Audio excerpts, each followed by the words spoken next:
Nous allons prendre maintenant la direction de Bruxelles pour notre rubrique Sans frontières. On va y parler de multilinguisme avec Valérie Lerouge. Bonjour Valérie, car la capitale de l'Europe se distingue effectivement par son aspect très polyglotte, c'est le moins que l'on puisse dire, avec un indicateur qui en dit long. Dans une famille, dans plus d'une famille sur deux, on parle au moins 2 langues et au quotidien, à la maison.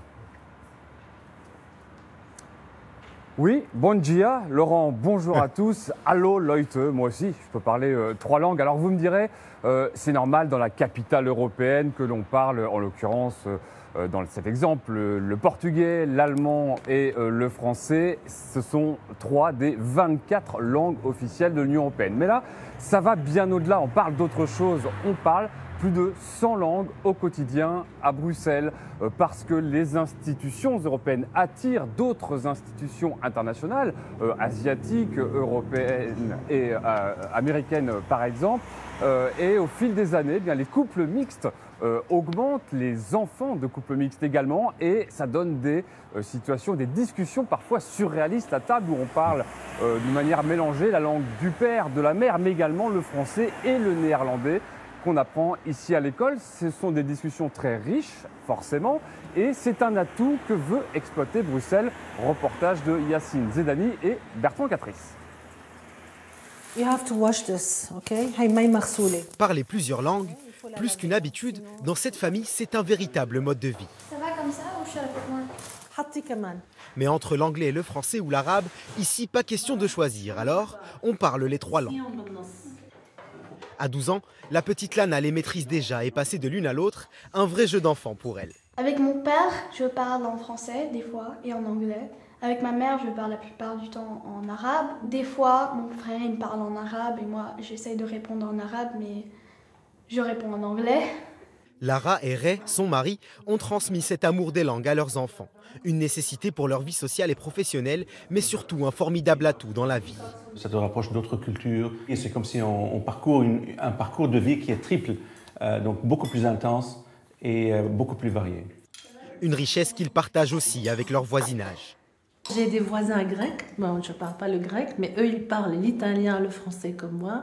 J'ai des voisins espagnols et belges aussi, donc on parle le français avec les Belges ici. Donc oui, en fait, juste notre milieu immédiat, on a toutes les cultures représentées ici.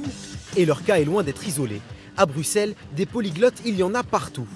Selon une étude, 104 langues et plus de 150 nationalités se côtoient dans la capitale belge devenue la 2e ville la plus cosmopolite du monde après Dubaï. Et il suffit de se balader dans les rues pour s'en rendre compte. Dans ce quartier du centre de Bruxelles, on peut entendre parler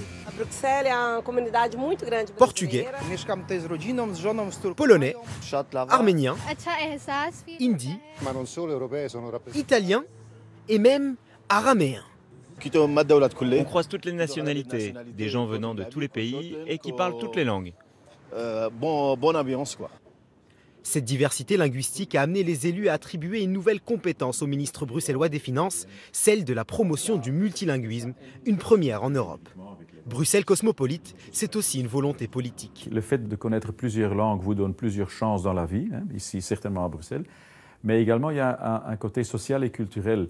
Je vois que chez les jeunes, parler plusieurs langues, ça fait vraiment partie essentielle de leur identité. Et c'est l'identité des nouvelles générations. L'objectif affiché du ministre désormais, à 18 ans, tout le monde doit parler au moins 3 langues dans la capitale européenne.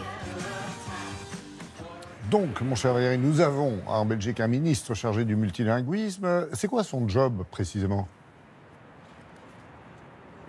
Alors c'est à Bruxelles précisément, qui est une région avec ses propres ministres. Alors le portefeuille est très récent, il a tout juste 1 an, donc c'est encore un petit peu frais, mais il souhaite donc que tous les majeurs, tous les Bruxellois de 18 ans parlent le français, le néerlandais et l'anglais. Il pense que c'est quand même le seul moyen ou un atout pour accéder au marché de l'emploi dans des entreprises, dans des collectivités, dans des institutions qui l'exigent. Ici plus qu'ailleurs. Alors pour l'instant, il n'y a quand même pas l'ombre d'une mesure. Il va falloir attendre le conseil du multilinguisme qui sera créé en septembre prochain. Le pari est quand même audacieux parce que l'apprentissage du français dans les écoles néerlandophones et du néerlandais dans les écoles francophones se passe quand même pas très bien. Ça va plutôt de mal en pis. Alors peut-être que l'anglais mettra tout le monde d'accord. C'est en tout cas un peu le pari. Merci beaucoup Valérie.